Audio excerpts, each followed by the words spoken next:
around your kittens, and away we go!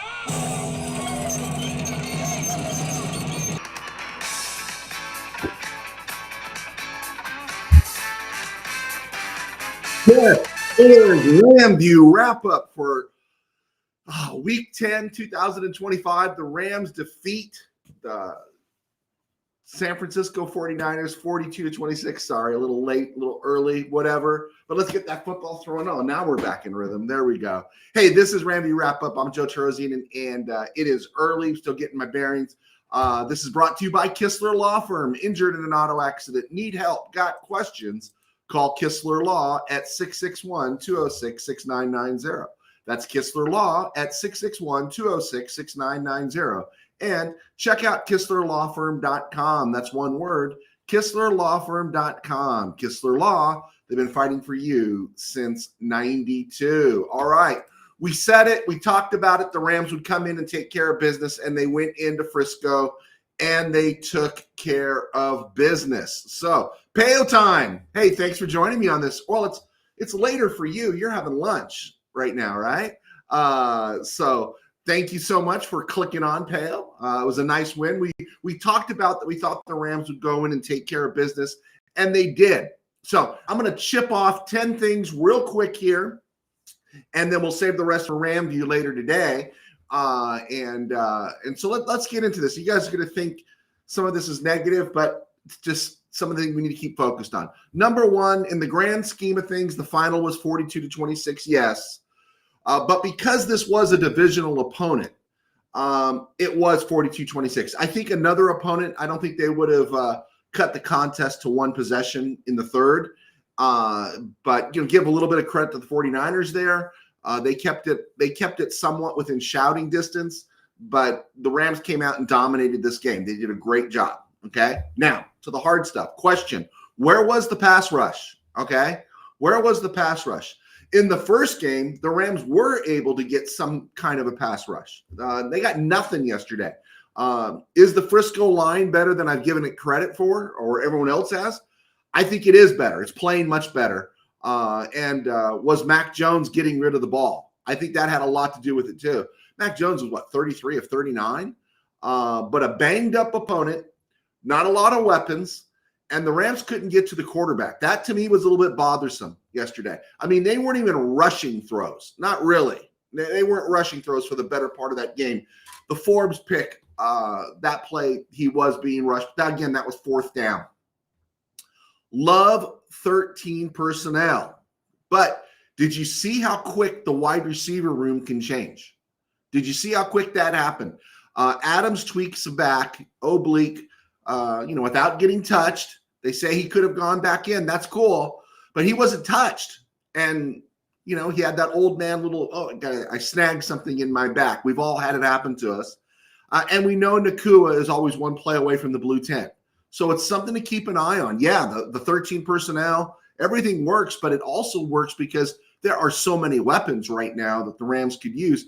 And Devontae Adams is a really, really key weapon, as is Nakua. But we know they're both kind of, I don't want to say fragile, but you got to, like I said, one play away from the blue tent. The silver lining of Harrison Mevis, right? That's a great story, right? Harrison Mevis, he didn't kick any field goals, but he made all the ones he was supposed to make in terms of point afters. Think about that last time that happened for the Rams. Jake McQuaid was the long snapper. Give the Rams credit there for just saying, hey, you know what? This is unacceptable. Feelings be darned. We're going ahead and doing what we need to do. I am holding on to the Mevis as a butthead line when he misses his first kick, and then we'll go from there, and happy to be able to share what we're thinking. All right, here's the other one. Have you noticed how everyone is coming around on Matthew Stafford? Everybody loves Matthew Stafford all of a sudden. You couldn't get Matthew Stafford discussion going any place, but now everywhere I look in the media, oh, Matthew Stafford's my dog. Oh, this guy's my guy. And it just kind of upsets me that there are a lot of the KBM out there that are very late to the Matthew Stafford party. Also, give it up for Sean McVay, right? Give it up for Sean McVay, right? adapt, improvise, overcome, right? Injuries happen, things go on, things take place.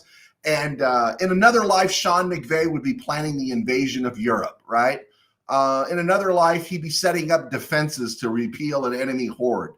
I struggle sometimes because I think he can overthink it, but the ability to adapt, to improvise, to overcome, making that 13 personnel fully operational is amazing.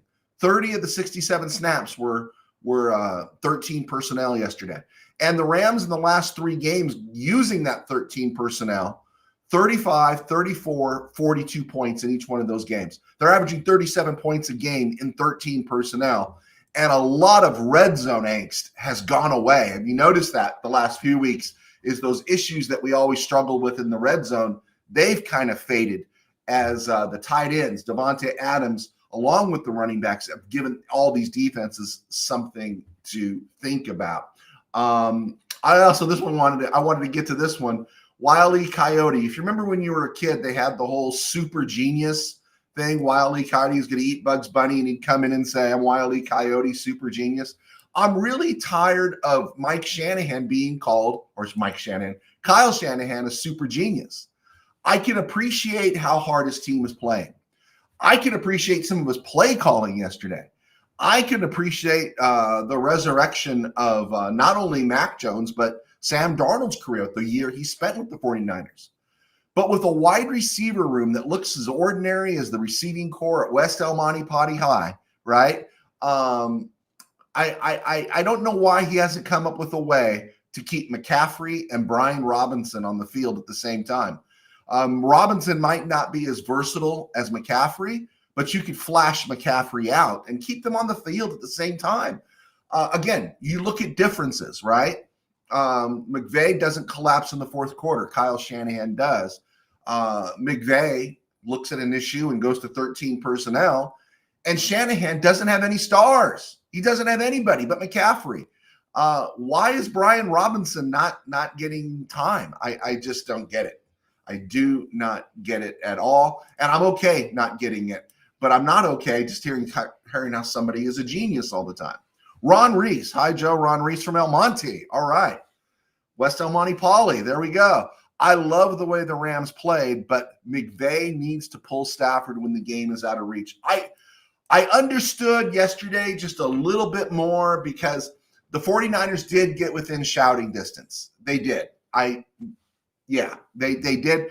But yeah, I wish that game could have been put away a little bit sooner. I think if the Rams could have stopped them on their opening drive of the second half, then I probably would be shouting a lot louder about pulling Stafford. I was really happy with the running game yesterday and how he wasn't taking too many hits. But no, I agree with you. I do agree with you to an extent. But I think it was a case that the 49ers did keep it somewhat respectable. They didn't roll over and die like the Cardinals against Seattle. Speaking of Mac Jones was 33 of 39, but Chris Shula seemed to give him fewer give-me's, right? The passes were contested. He did a lot of dump offs. He did a lot of different things. He did have some downfield throws that were just heck of throws, right? Disappointed the pass rush didn't get there, but Landman with another peanut punch. They're saying it's his third. I thought it was his fourth. I wish I'm going to go back and review that. I think this is his fourth. And then some dude named Emmanuel Forbes got his second interception in 2 weeks. 49ers were 3 of 8 on third down, 1 and 3 on fourth down, including in the red zone. Defense did a great job. They came up, they did what they did. I just want to see them get to the quarterback or at least apply a little pressure. Now, Frisco's offensive line, I think, is playing better than I've been willing to give it credit. And second, Mac Jones gets the ball out of his hands, right? Note to loyal Ramview follower Willie Bowen. Willie Bowen has been with us for a couple of years. I got a gift for you, Willie. Behold your fullback. His name is Davis Allen. Did you see Davis Allen line up in the fullback spot quite a few times yesterday? And I'm sure Willie Bowen was just thrilled. So this is your new fullback. Davis Allen, give credit to, again, McVay. These are all blue-collar tight ends, right? Higbee's a little upper middle class, and then you just got guys like Davis Allen and Colby Parkinson and McVay's using them all, and Terrence Ferguson is starting to make plays. And the one that appeared like he dropped, I was really surprised. I enjoy listening to Tom Brady and was it Kevin Harlan? No, who is the other guy? I don't care. Kevin B, KB, Kevin Burkholder, whatever it is. I enjoy listening to them, but did you see Ferguson's other arm being held while he missed that catch? And so the Rams got great tight ends right now, and obviously, again, a new fullback in Davis Allen, which I'm sure Willie Bowen will be happy to acknowledge.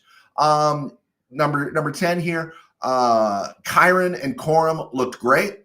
I think they've overcome that game against Frisco, running the ball aggressively, hitting the hole hard.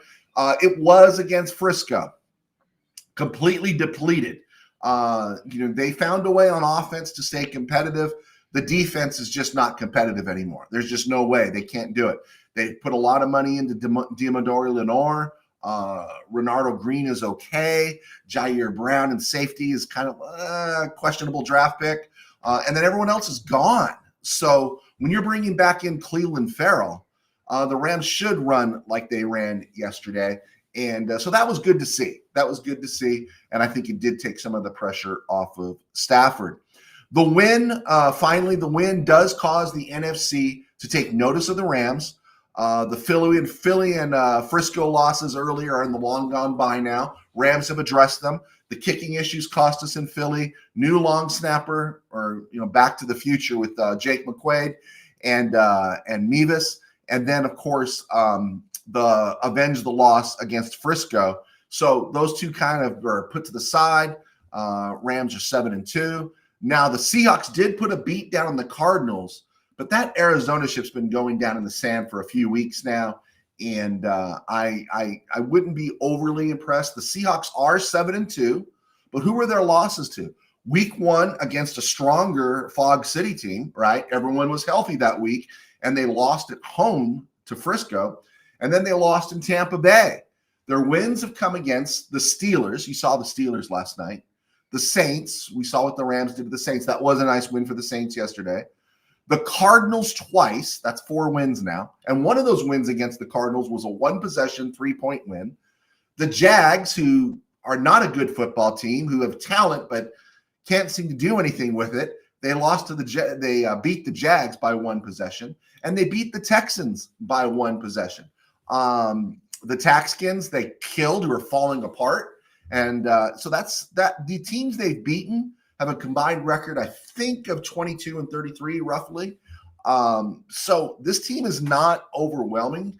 Rams are getting them at home. I think it'll be a good game. I think Seattle is good, but I don't think they're anything to be feared, as the last score indicates that we should be afraid of them, and I don't think we should.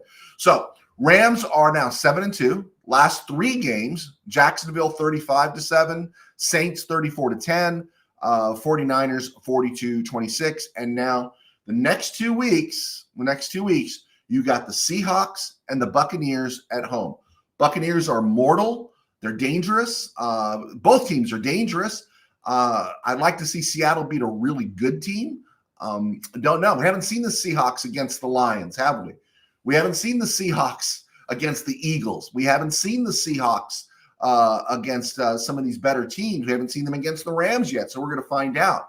The Buccaneers, we have seen them, but they're banged up. So a great opportunity right now for the Rams to push the envelope, put some fear into the NFC, and then get ready to go to Carolina on November 30th, who lost horribly. You can't lose to the Saints. You can't win in Green Bay and then come home and lose to the Saints. That was preposterous. And then that's where it gets kind of interesting for the Rams, because if you get past the Buccaneers and Seahawks with wins, then you've got the Panthers and you got the Cardinals, right?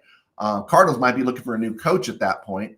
Then you get the Lions at home. Then you got to go to Seattle, and then you got to go to Atlanta. And Atlanta did us a favor and lost yesterday. So that's good news. Rams might be climbing that draft pick into the top 10. Awesome sauce. All right, cool. We went 14 minutes, a little bit longer than I wanted. I do appreciate Payo time. I appreciate Ron Reese. I appreciate you guys being here. Thanks for hanging out. We just wanted to get this thing in because, we're going to come back and do Ramsey today, do a bigger breakdown. But, Rams beat Fog City, 42-26. Rams are looking good. Okay, guys.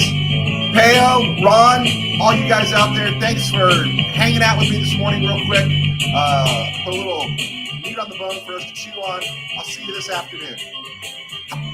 Bye, guys.